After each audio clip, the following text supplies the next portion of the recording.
Wait. Dapat mo na to. Teka. Ayaw mo na to, Icon. Wait. Ha? Ano din? Check mo. Ayan, may mga kalay. Sponsorship ng uncle ko si Samer Pinagkayaw. Ayan, underwater. Thank you. Ayun na. Buksan na lang natin mamaya pag-uwi para makita nila. Yun mga kalaypoy, nasa bahay na tayo. So, i-open na natin yung yung underwater cellphone case natin. Yan. So, bago ako nag-ano mga kalaypoy, tumimpla muna ako ng kape. Para maganda yung unboxing natin. So, ito.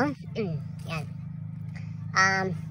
Ang pangalan ng shop na binilihan ko sa Shopee, actually sa Shopee ito mga kalaypoy, ay Leafer Store. Yan, Leafer Store. Sponsorship or ang nag-sponsor nito ay yung uncle ko, si Uncle Samer Pinaggayaw. Yan. So shout out uncle, maraming salamat. Para makasisid na tayo sa Spear Fishing, magagamit natin tong cellphone na gamit natin. Gamit itong case, pwede tayong sumisid. Yan. So makikita ninyo yung isda na papanain natin. So open natin. Yun. Teka, saan na magbabasa nito? Cut na lang muna natin itong para makita talaga natin. I-cut na lang natin diretso mga kalaypoy. Para talagang may bubble wrap. Napakaganda ng pagka-packaging nila mga kalaypoy. Ang store pala na ito ay sa Cebu. Sa Cebu City. Actually, ito na yung pangalawang binili ko mga kalaypoy. Nakabili na tayo nung una eh. Ito pala, pakita ko na muna. Ito yung muna natin binili. Yan, ito. Ito yung muna natin binili mga kalaypoy. Kaya lang, medyo naging pabaya tayo nung una. Kasi ginamit ko sa dagat, tapos pag ahon namin, right after ng outing, hindi ko hinugasan. So, anong nangyari mga kalaypoy? Ito. Kung makikita nyo parang yung salt ng seawater na stuck dito. So hindi ko kasi nahugasan. So ano nangyari diyan? Hindi mo na ma-open mga kalaypoy kasi nag-stuck talaga siya. I mean, lahat ng lock niya nag-stuck. So pinilit ko, sa sobrang pilit ko mga kalaypoy, yan, nasira dito. Nasira. So if ever na bibili kayo ng ganitong pang underwater camera, ay mas mainam na kapag ginamit mo siya sa ito talaga pinaka-advice ko. Once na ginamit niyo siya sa dagat, right after ng pagsisid niyo, right after the outing, talagang right after ng paggamit niyo mga kalaypoy, huhugasan niyo talaga. Huhugasan niyo ng maayos mga kalaypoy, ha? Huhugasan ng tubig, yung fresh water, hindi salt water. Tapos lagyan niyo ng sabon. So, 'yun. Nasira to, hindi na natin magamit. So, bumili na lang ako ng bago. Yan, sponsorship ng uncle ko. 'Yun. So, tingnan natin kung ano yung laman ng package niya. Yan, nakasealed pa talaga siya maayos. Tapos yung packaging ng mga kalaypoy. Saan ko nalagay? Naka-bubble wrap. So, safe na safe yung pagka-package. Napakaganda ng packaging nila. Ayan. Na-open mo natin yung dyan.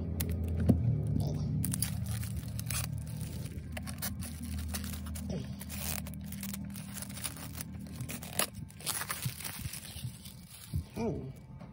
So, waterproof. 15 meters diving case. Waterproof diving case. Ang capacity niya sa ilalim. 15 meters. 15 meters. Mababasan pa natin mamaya. Diyan tignan natin mga kalaypoy. Anyway. Yan, open natin. Ito yung nilalaman niya. Wala na dyan. Ito ang laman niya. Ang maximum support waterproof 15 meters. Yan nga, support underwater. Ito 15 meters. Ang lalim ng pwede mong sisirin mga kalaypoy. Tapos, ang duration daw ng pag niya is every 1 hour. So, every 1 hour dapat medyo iahon mo naman siya. Yan. Katalog kung paano gamitin niya. Yan yung ang maganda kasi pwede mo siyang i-operate mga kalaypoy gamit yung gamit yung press button ng shortcut ng cellphone mo sa camera mo. Convenient. Ito nila naman. Guide. Quick start guide. Yan. Ganyan. Hindi na natin babasahin yan. Tapos, ito, microfiber na pangpunas mga kalaypoy. Ano pa? Yung lock niya, pag i-open mo siya. And, wristband. Yan, wristband. Or, itatali mo siya sa wrist, no? Pag ginamit mo para iwas na talagang mahulog, mabitawan mo sa tubig para hindi siya mawala. So, nakasupport siya dito. Wristband, tapos i-connect mo dito. Wristband, ewan ko, extra pandikit ito ng, let's see kung anong pasaan niya. So, yan. Wristband, microfiber piece of cloth. Yan, tapos, yan parang adhesive, may adhesive doon. Tapos yung lock niya. Then, catalog at saka quick guide. Meron pa ba? Meron pa, parang may narinig pa ako. Isa pang tips, mga tips.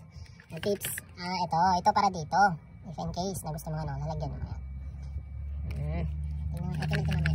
Ito yung dalawang extra. So, wala na. Okay. Then open na natin to. Wala nang kuskus balungos. Yan. So tested ko na to mga kalay. Tested ko na talaga siya. So effective. Maganda talaga, hindi napapasukan ng tubig yung cellphone mo. Yan. Maganda talaga to siya mga kalay. Na-try ko na eh. Bumili lang tayo ng bago kasi nga naging pabaya tayo dun sa una. Hopefully ito tatagal sa atin kasi aalagaan natin. Yan. Kasi wala naman tayong budget para sa pang underwater camera na umaabot na ng 30,000 ang price. So cellphone na muna tayo habang wala pa tayong budget. Taste na muna. Yan. So yan. Yan yung lock niya. I-remove mo yung lock niya mga kalay ko eh. Yan. Tapos gano'n. Then, medyo talagang tight ito siya mga kalay-boy. So, be sure na i-open nyo ng dahan-dahan tapos maayos para hindi siya masira. Kunin natin ito. Yun. Installation checklist. Okay? Yan. So, may cover pa yung ano niya. So, tatanggalin natin yung paggagamitin na natin. Pati ito, sa labas merong ano. Meron siyang protector. So, ito, itong dalawang may adhesive dito na foamy, dito mo siya didikit mga kalay dito. If in case mo gusto mo. Optional lang naman sa'yo, pero much better na ilagay mo dito kasi para yung edge ng cellphone mo ay hindi masisira. Ito, yan o. Yan. So, foamy para talagang hindi siya. Tapos ilalagay mo ganyan. Okay. Yun. Kasi ito yung lock. Pag kasi, pag nirelease mo ito mga kalay, ito kasi iipit sa cellphone itong dalawang to. Ganun. Yun. Yan. Ito iipit sa cellphone mo. So, pag-lock mo muna yan. Nalagay mo sa cellphone mo, i-release mo yung lock. Pero hindi mo na kasi dapat makarelease ng ganyan. So, itutulak mo na yung cellphone mo, iipitin mo. Tapos ito mga kalay po, atras mo na lang gano'n. Ganun. So, yan. Ito sinasabi natin na kasi may quick setting ang cellphone natin gamit ang mga ano natin, yung volume niya, tsaka yung lock niya na pag pinisil mo yan, mga kalay po, yun na. Kumagalaw. Yan yung iipit dun sa ano ng cellphone. Tapos makaka-capture ka sa tubig underwater. Makaka-capture mo siya ganun. So maganda. Convenient. Tapos, ayan. Lagyan muna natin ito mga kalapit ang adhesive niya. Yun. Yun. Protected yun. Bali, itong isa extra mo na lang. Tago mo na lang. If in case na hindi mo na siya masira ito. Tapos ito papalit mo na ito. Teka, gawa tayo ng sample cellphone para maipitin siya. Okay? Ulit ha. Bale, may mga sample tayo ditong cellphone mga kalay po. Ito isa malaki. Tapos itong isa is maliit. Actually, sira na itong cellphone na ito mga kalay po. So try natin yung malaki at saka kung paano magpipit yung maliit. Okay. Una muna natin itong malaki. Sa paglagay mga kalay po, lagay. Itong lock na ito. Itong dalawa. Nakita niyo ba ito? Ito lock. Technique na lang paglagay natin dyan mga kalay. Atras muna natin. Itong magpipit sa kanya, ito ay atras natin. If ever mahaba man yung maiksi yung cellphone ninyo yan, dyan magpipit. So make sure na nakatapat yung camera dito sa may glass. Then push. Pag push mo ganyan, hatakin mo to. Hatak. Push mo ng ganyan, hatak. Then saka mo bibitawan. Ganun. Then make sure na nakalagay doon. Then saka mo ilalagay ito. Yo. So, fit na siya mga kalay. Fit. Saka mo siya i-cover. Kapag i-remove mo naman siya, i-atras mo to. Then hapakan mo tong isa, hatakan mo to. Ito lang mahirap kasi kapag sa pagtanggalin mo na yung cellphone mo. Buti lang sana kung may kasama ka tapos igaganyan mo, kukunin yung cellphone. Pero mas maganda nito, pag nilagay mo tong cellphone mo, pag may jelly case ka naman na manipis lang, much better kasi protected pa siya. Tapos kapag hinatak mo na ganyan, hindi masusugatan yung edge ng cellphone mo. Kapag maliit, paano naman pag maliit? Okay lang, magpipit pag kahit maliit yung cellphone mo, kalay po. Magpipit siya, ganyan. O, diba? Usog mo lang ganon. Pag usog mo lang ganon, hindi naaabot ito. Pag hindi naaabot ito, no, hindi naman problema yan kapag hindi umabot. Kasi ito, enough na to na hahawak sa cellphone mo kahit, kahit ito lang. Kahit hindi nakasali ito. So, magpipit pa rin kahit pa paano, kalay po. Ganun. Problema lang, pag masyado maliit ang cellphone mo, hindi naaabot itong manual dito na pag-press mo if in case. Kasi, no, hindi umaabot yung nandoon sa gilid. Ito nasa gilid. Yung gumagalaw. Ito mga kalay po. Mas maganda sana kung medyo malaki yung cellphone mo para magamit mo to. Pero okay lang naman kasi operated mo naman siya. Kahit dito lang, pwede mo namang i-touchscreen yan mga kalay po. Yan. So, halimbawa, ito no. Halimbawa, ito. I-ano natin, i-lock natin. Lock natin ganyan. Yan. May epal doon na dumaan. Ito, lock muna natin. Halimbawa lang natin mga kalay po. Sample.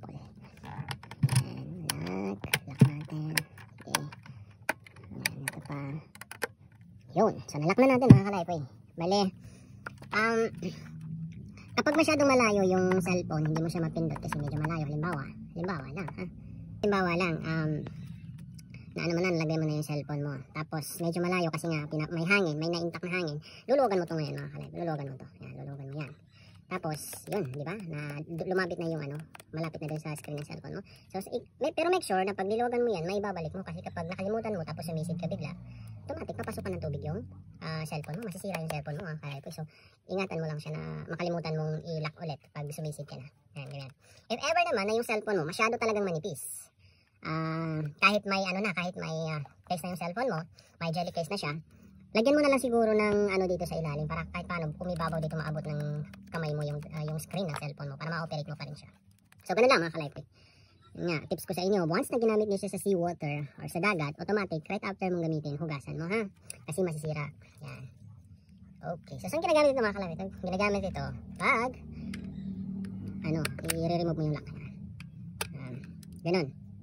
Kasi may mga kamay na alam niyo na masiselan yung kamay, hindi kagaya ng kamay natin na parang bakal na kaya namang i-remove lang ng kamay yan. Ganun. Lalo na yung kamay ng mga babae, mas maganda meron kayong ganito, huwag niyong iwawala. Yan, so tara, try natin doon sa tubig mga kalaypoy kung hindi papasukan ng tubig. Let's go! Yan, lublog natin dito sa may tubig mga kalaypoy, malalim yan. Dito na muna kasi wala tayo sa ilog. So, lublog natin.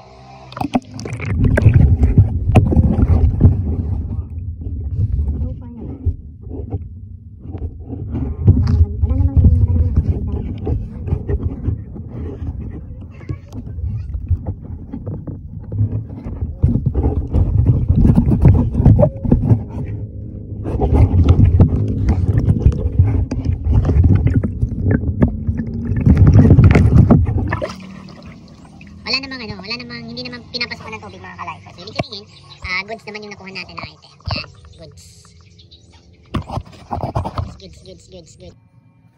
Bali yan mga kalaypoy. So, kita ninyo, wala talaga siyang tubig dito sa loob. Wala talagang pumapasok na tubig. Leakages dito sa loob.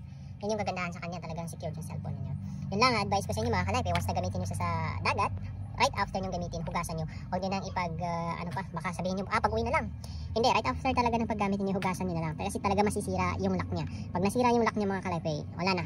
Hindi na secured yung cellphone niya. Dadaanan na yan ng tubig. So, ganun lang. So, maraming iba't ibang klase ng kulay nito mga kalaypoy. May mga option kayo kapag gusto nyo tingnan doon sa ano nila. Doon sa store nila. Kung gusto nyo naman bumili. Yan. Maraming salamat sa panonood mga kalaypoy. By next episode natin, subukan natin gamitin na ito. Para makita niyo yung isda sa Ligawas on Mars. Kung paano natin pinapana. Yan. Maraming salamat. Kung nagustuhan niyo yung video, huwag niyo sanang kalimutang mag-iwan ng like yan. Mag-comment, mag-share sa ating mga videos. Follow us on Facebook and subscribe to our YouTube channel. Yan. Paalam.